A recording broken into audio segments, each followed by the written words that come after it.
at 3rd and 1. He may be a bit undersized compared to the modern-day NFL defensive tackle, but what he lacks in size, he definitely makes up for in his ability to make tackles in the run game as well. And he's going to have a first down as he's brought down at the 44-yard line. 3 yards there, good enough to keep the drive moving. That's a tremendous group effort there, because when you talk about offensive lines, the best ones, talk about guys that play in harmony, in sync, and getting things done, and they did that on that play. Yeah, especially on 3rd and 1. Got to be in sync, and they were. He couldn't quite hold it. Got hit. Ball pops out. Incomplete. Those passes out that far wide always make you hold your breath a little bit. Felt like it was in the air for a while. What it does is it allows a defender to gain some ground, come from a long distance, and have a chance to affect the pass. Toward the right sideline, but it's incomplete. Not sure what you're thinking here, partner, but I believe the officials have done a nice job here getting together and then coming out and indicating that there was a receiver in the area. Absolutely, and he was in the area. Correct call made, no grounding. Now Breeze on 3rd down. Oh, look at Thomas wide open. And now look at this. Big gain, but a fumble. And the Falcons grab it. And this return is going to be halted right around the 28-yard line.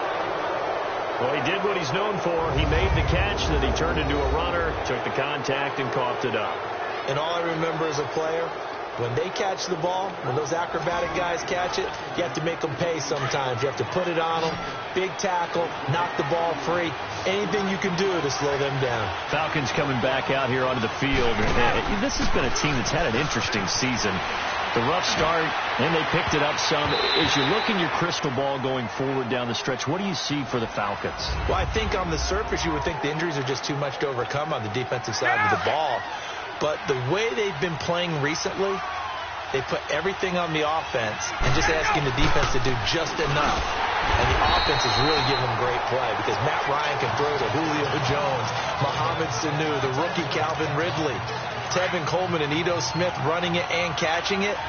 They're starting to put up points in big numbers and making people chase them each and every game. And they may want to start to pad some wins now because 3 of their last 4 in the regular season are on the road, including trips to Green Bay and Carolina. And he's able to take this one up to the 35-yard line. It's a gain of 9 yards, and it'll be 4th down. That was a good effort there, trying to do it on his own. But as a defender, you're in a tough spot because you have coverage responsibilities behind you. And if you take off too quick to try and get him down, he might loft it over your head. So better to track with your man defensively than try to go up and make a stop on the quarterback. Exactly right. What you're hoping is that your guys in the front 7 can get him down.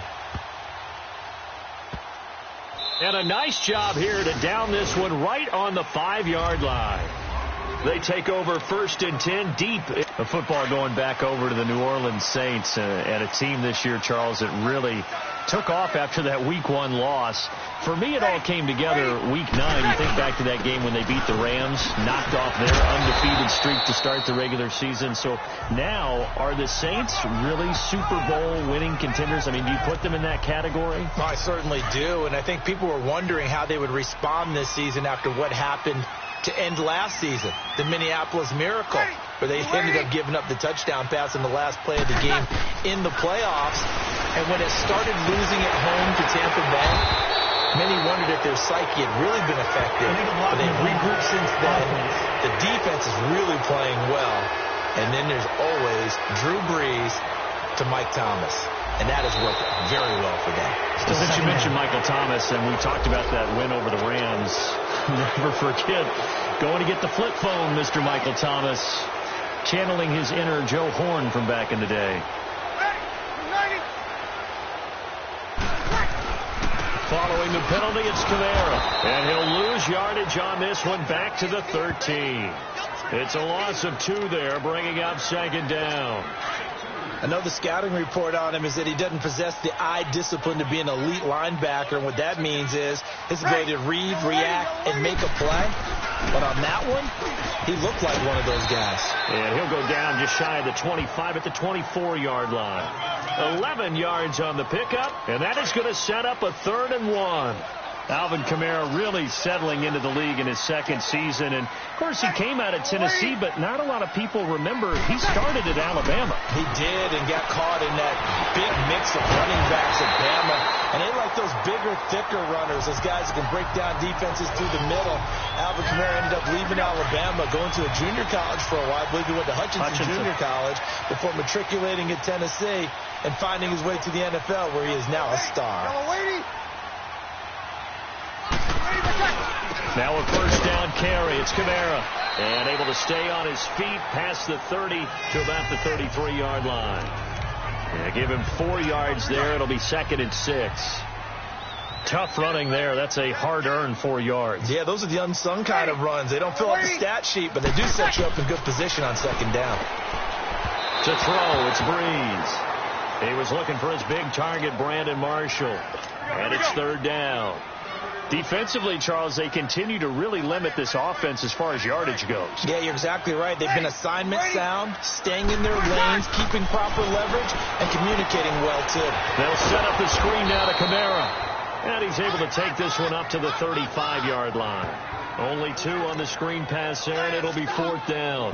Instead of throwing it downfield, Charles, they just tried to dump it underneath there. You like the call? I do. I think it's a high-percentage play because you get the completion, and what you're counting on is your back to use his legs and his elusiveness to make people miss and pick up the first down. In this case, it didn't happen. A very nice job on the run back there. He'll get 23 yards all told. And the Falcons will be taking over 1st and 10. Ryan will bring the Falcons up now, 1st and 10, right at the 30. Coleman now looking for a crease, can't find one. Stopped at the line of scrimmage. Big Sheldon Rankins there to bring him down. 2 minutes remain in a scoreless first half. We're back to New Orleans after this. Coming up at the half, a reminder, we go back to Orlando to check in with Jonathan Coachman. They'll have a look back at our first half as well as a look ahead to what's coming up later this weekend. The left side completion to Jones. He's got his first catch here before halftime, and it goes for a first down. And that's the connection, Ryan to Jones, that this defense obviously has to key in on. Certainly feels like they got the party started with that one, doesn't it? And when those two get... And he fires one that's intercepted. Picked off by Marshawn Lattimore. And the return here is stopped at the 35-yard line. Okay, it's real simple to say from here, but we know that sometimes as a quarterback, you've got to know when to say when and just throw it away. Flushed out to the right, tries to make something out of nothing here, and he winds up floating one downfield. It gets intercepted. And it pops free. The collision there jarred the ball loose and brings up 2nd down. Well, Charles, a year ago at this time, I asked you what your Thanksgiving plans were, so I got a funny answer out of you last year. I'm going to ask you again, what are you doing for Thanksgiving this year? Trying to figure out exactly what time I kick everyone out of my house so I can just hunker down and watch what's left of the football schedule. That's what I want to know. Oh, come on. Your mother-in-law is coming in. It's going to be a great time at the Davis household. Well, she can stay as long as she wants. She's family. But everyone else, get out. They have an expiration time. What about the dogs? 50-50. Depends on how they act that day. Well, when things go awry, you can just get in the car and head out for the airport because you got a game that weekend. I certainly do. I will be headed to Charlotte, Seattle, Carolina that Sunday. Looking forward to that one. But even while I'm jesting a little bit about people being at the house, some of you I'm not jesting about. Hurry up and get out. Well, that was a simple throw and catch, but even with that completion, 0 yards gained, so they're behind schedule on down and distance. I think they were hoping to get it to him. He could make a man or two miss, but that window closed quickly. And an incomplete pass. That'll stop the clock here with just under a minute to play in half number 1. It's been my observation there's been a nice variety of play calling defensively. You and I often talk about an offense's ability to keep a defense off balance with what they're doing. I think the converse has been true in this game. I think you're right. They seem to have gone off tendency quite a bit, but only the second quarter, a lot of time to change things. And now before this first down play, we're going to get a timeout here as they get the stoppage with a little over 50 seconds to go in the first half.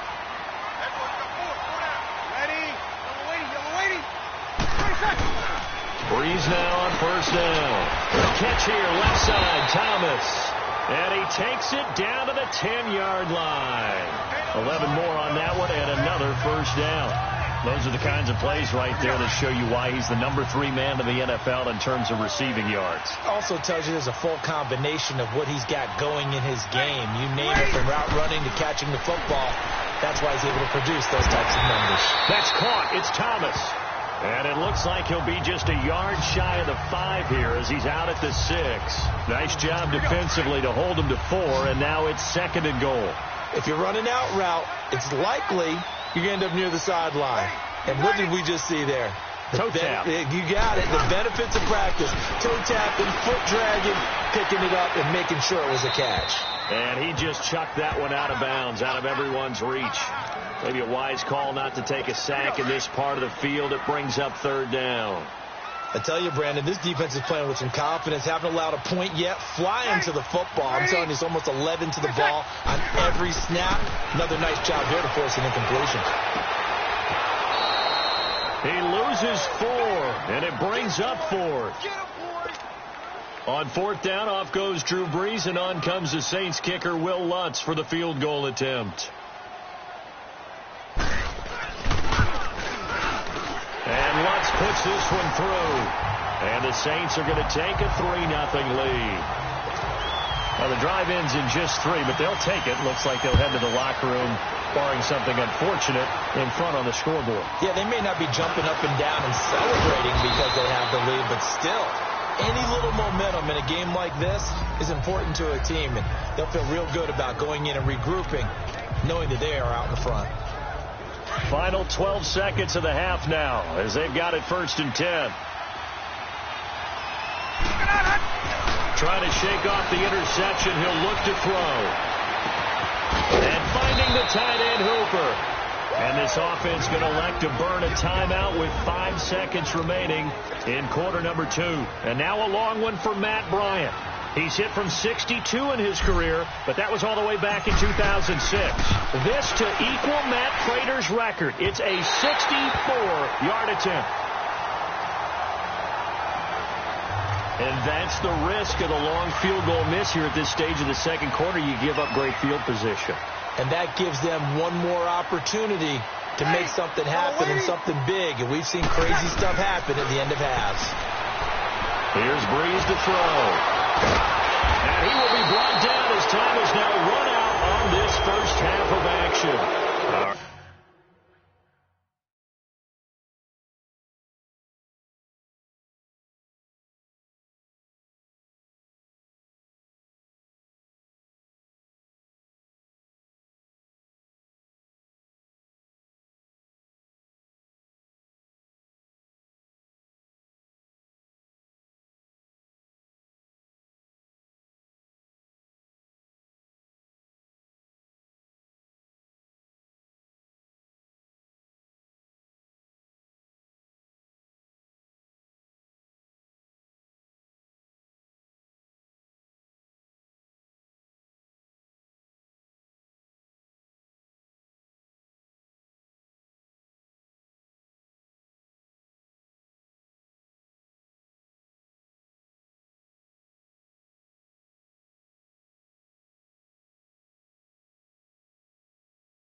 All right, hang on. We'll jump over halftime. These offenses seemingly still back at the hotel for the first half. 3-0 our score as the second half gets underway. This fielded a few yards into the end zone. And no run back here. This will be a touchback, and it comes out to the 25-yard line. So Bree's going to lead the Saints up here 1st and 10 at their own 25-yard line. Ready? From the gun, it's Breeze. He throws and he hits the slant route to Thomas. And he's able to get out to the 32, brought down there. 7 yards, the pickup on the pitch and catch. Nothing fancy on first down, but a very consistent type of a play. Hit that slant. A lot of people call it an extension of the running game, and it can be if that pass is completed. Because you hit a guy on the run like that, the offense will go for good yards. And the Falcons get there. The Falcons get the sack. Down he goes. Vic Beasley in there to make the sack. He buries him for a loss of 10. We are seeing two really confident defenses imposing their will on these offenses in this game. Yeah, absolutely, going toe for toe. Just curious if one of these offenses can wake up a little bit. Is there any way they can find something that can pop, something big to knock them back on their heels? And he takes us beyond the 35 before going out of bounds. Breeze on the hook up to Thomas for the New Orleans first. They like going to him in the slot. He catches another one. I think this comes under the heading of until they stop him, why not go back to him? He has something going really well. Great working relationship with the guy throwing the ball, and they keep making the connection. Give him a couple on the catch. It's 2nd and 8. And, partner, I think that was a great example that not all tight ends are created equal. Because everything was right. Got the completion, but he's not one of the more dynamic guys in the league. So even though he caught it, couldn't turn it into much more. A second down pass play there, but it's incomplete.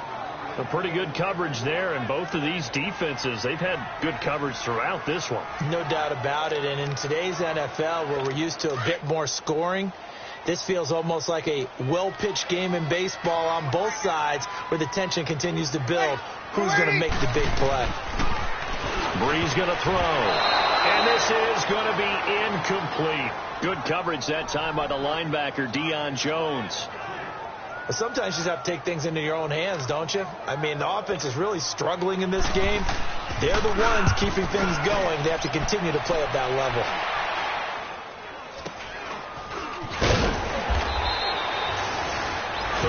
Yards on the punt there. And possession will switch hands, 1st and 10. Here comes the Falcons offense. It's their first possession of the second half now. They were able to get the stop defensively. Now a chance to turn that into points on the offensive end. Can you imagine what the grease board looks like at the half? Because that's exactly what they printed up. Stop them on defense, get the ball back for our offense, and go downfield and score some points. Now, the last part remains to be seen, but they got the first part done very well. Do people use grease boards, or you mean the magic marker boards? Yeah, those two. They stay on the ground. Again, it's Coleman across the 30 to the 31-yard line. 3 yards on the pickup there, but they've only got it back to 3rd and 10. Big play coming up. Here's 3rd and 10. I would expect to see some pressure here. The pressure drops off as they'll look to throw. Eluding the pressure right. Going to throw right side here. Complete. And he'll be brought down shy of the 40 at the 38-yard line. They get 7 there, but it brings up 4th. So much about offense is what you call hidden yardage.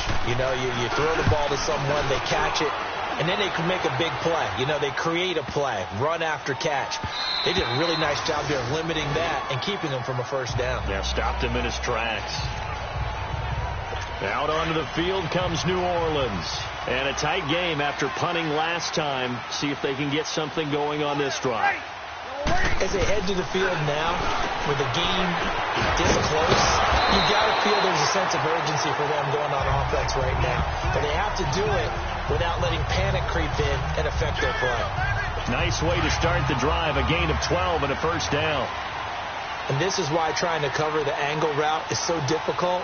Anyone playing the linebacker position, when they see a running back out of the backfield widen, because he heads towards the flat first, oftentimes you widen too much and overcommit. He cuts up inside, and that's what we saw there. A nice pickup for a first down. That's going to go as a loss of 4, and it'll be second down. An interesting and intriguing decision there defensively, because they kept extra DBs on the field despite seeing the multiple tight end look that came out for the offense. I thought they were going to switch out of it. I didn't know if they felt they didn't have time or what the case was. Well, in any event, the extra speed allowed for great penetration as they stuffed that one behind the line of scrimmage. He hits his target, left side, Watson. And he'll get it up to the 33-yard line. 4 yards on the completion, and it sets up a third down. Brandon, perfect defense in this situation would have meant that there was an incompletion. They would have picked it off. Okay, so they gave up the completion. But I really enjoyed watching how the defense stayed in sync, stayed in great communication. And as he dragged across each zone, you see him. Pressure brought in, and the Falcons get there for the sack. Duke Riley in there to get him for a loss of 9, and that'll lead to 4th down. Pressure can come from all over when you're plotting a defensive strategy. On that particular play, it just came from the outside.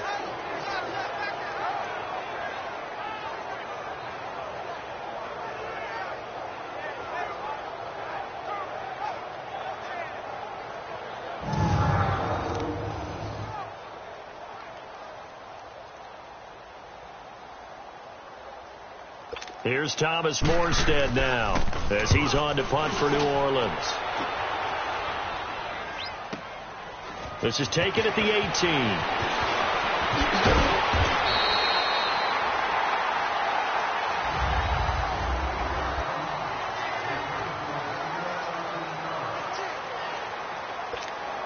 Now the Falcons offense gets ready to head back onto the field. These guys had to punt last time. It has not been a very fruitful game offensively thus far.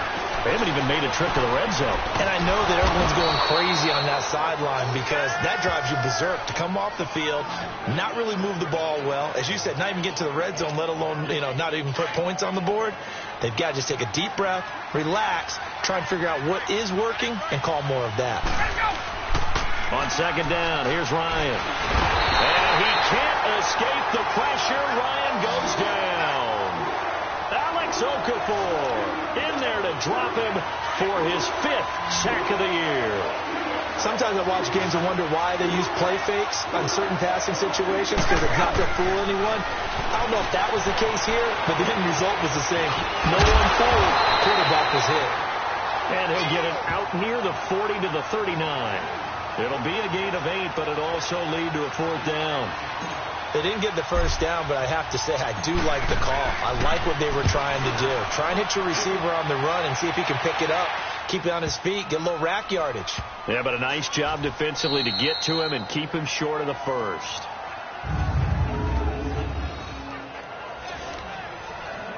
Out onto the field comes New Orleans. They're holding on right now to that slim advantage in a one-score game. And you hear a lot about 2-minute offense and 4-minute offense. Obviously, the 4-minute offense applies here. How do they run that effectively? Oh, and he's not going to make it out of the end zone. The push too strong, and that'll be a safety. Well, I think you can go ahead and give your punter an assist on that one. Pinned him deep, and the defense comes through with 2 points. You're exactly right, partner. This was all set up by a great punt. And if the ball goes in the end zone, this never happens. So great call. Give the punt team and the punter some love.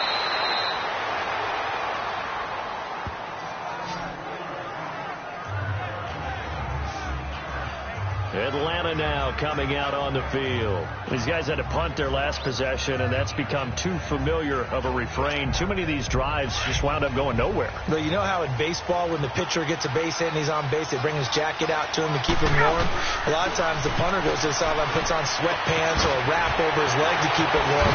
He might need a massage from the trainer right now from all the work he's getting. Yeah, they get him down, but not before he takes it across the 40-yard line. 16 yards right off the bat and a first down.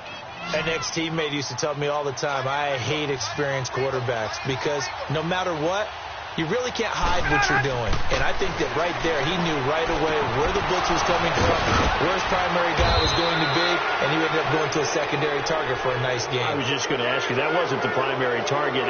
He's so good at that, isn't he? I think he knew right away that he wasn't going to get to his primary guy. I think he read that as soon as he got to the line of scrimmage, knew where the pressure was going to come from, and said, I know how to beat that, and that's what he did. A big play that time on the catch and run.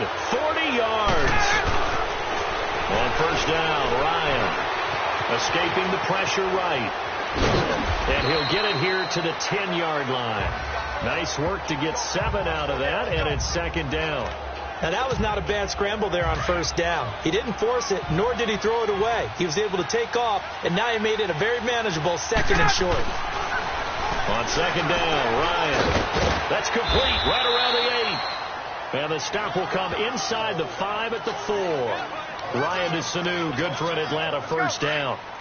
Good throw, good catch, but I really like the route. The drag and being able to run away from defenders, hard to stick with him for that long. Yeah, better against man than zone, or better against man, because now this is caught. It's Sanu this time for a Falcon touchdown.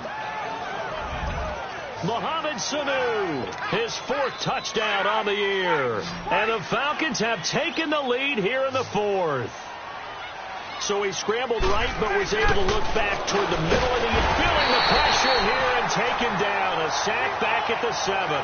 So tried to throw it in for 2 points, but the D got home, brought him down. Yeah, got home, which means there had to be good coverage. Just had nowhere to go with the ball. Typically, you try and throw quick hitters, quick slants, maybe even a quick fade. Nothing was open. He ends up getting sacked.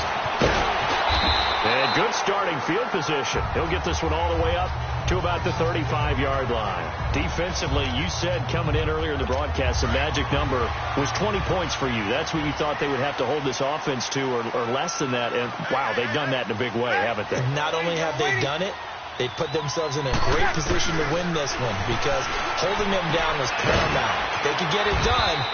But guess what? We see the end result. Right now, they have their eye on victory. And leading here in the 4th. It'll be a pickup of just 2, and it'll be second down.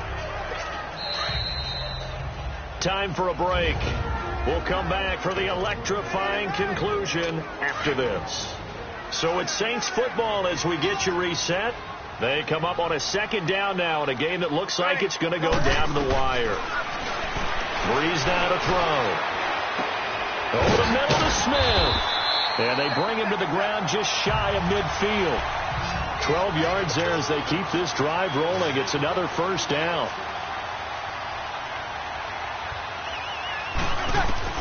He's back to throw.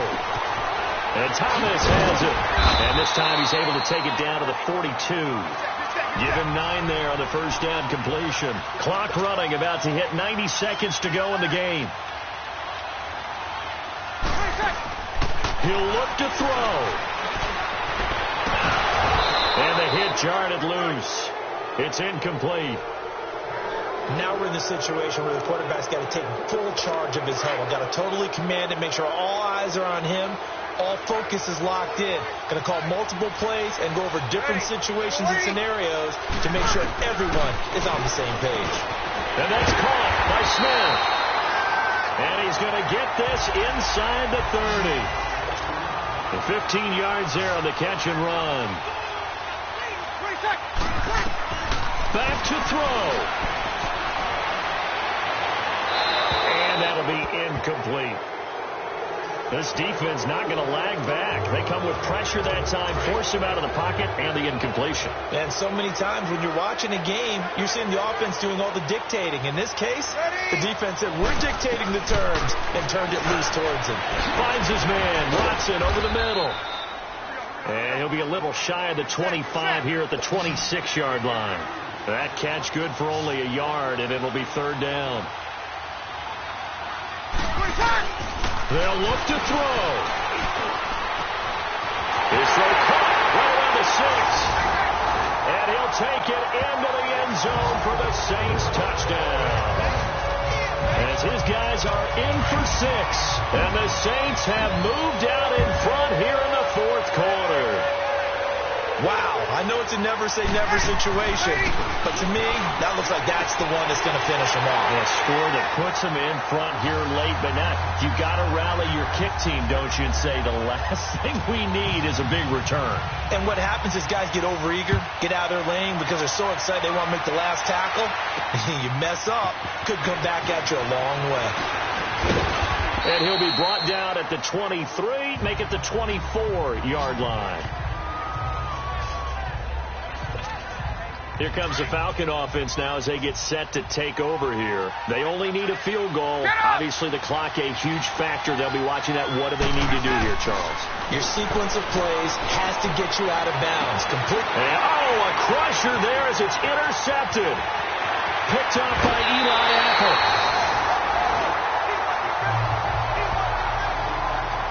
Tremendous play right there by Eli Apple, sealing the game with that interception for his team. I bet that'll make his mom, Annie, fairly happy. Absolutely making Annie proud. He was born in Philadelphia. Tough kid from the city of brotherly love, and a tough play there to seal it. And he'll take this one down near the 15. Now the Falcons going to use one of their timeouts as they'll stop it with 27 seconds showing on the clock. So 2nd and 9, and you'd have to figure just about all 11 probably crashing the line here.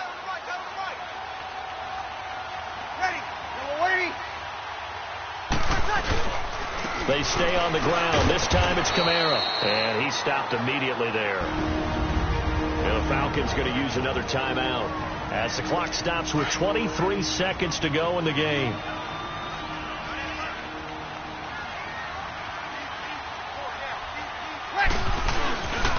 On 3rd down, here's Kamara. And now running. And he's across for the late touchdown. And in the final seconds, that one should just about put a capper on this game. And that touchdown should make you feel comfortable. But do you really feel like it's totally over yet? Not totally, but I think you're pretty much there. Yeah, you've still got to make sure you stay with it, do all the right things down the stretch, especially on defense. But that touchdown there, you've got to feel good about your chances. This fielded at the 2. Then he'll take this across the 25, a couple extra yards, up to the 27-yard line.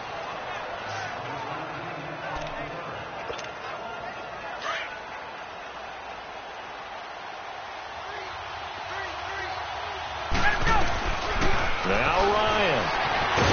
Ryan hit, and he lost the football. And the offense will get this one back. Boy, that could have been catastrophic at this late stage of the game, but they avoid disaster. The first down play, to be frank, nothing short of awful, and now they have to deal with 2nd and very long. Ryan, he's going to let it fly. And that one almost intercepted. Call it a 50-50 ball. It falls incomplete, and now 3rd down. I know he wants to get his team back in the game, but a 50-50 ball right there that maybe was a little questionable. Yeah, he's pretty lucky to get that one back. I think that sometimes these quarterbacks play with a lot of confidence that borders on arrogance, and that can put your team in some Dutch. Yeah, especially maybe want to look at some safer routes after the interception he had that ended their last drive. And, Charles, you know what coaches always tell us.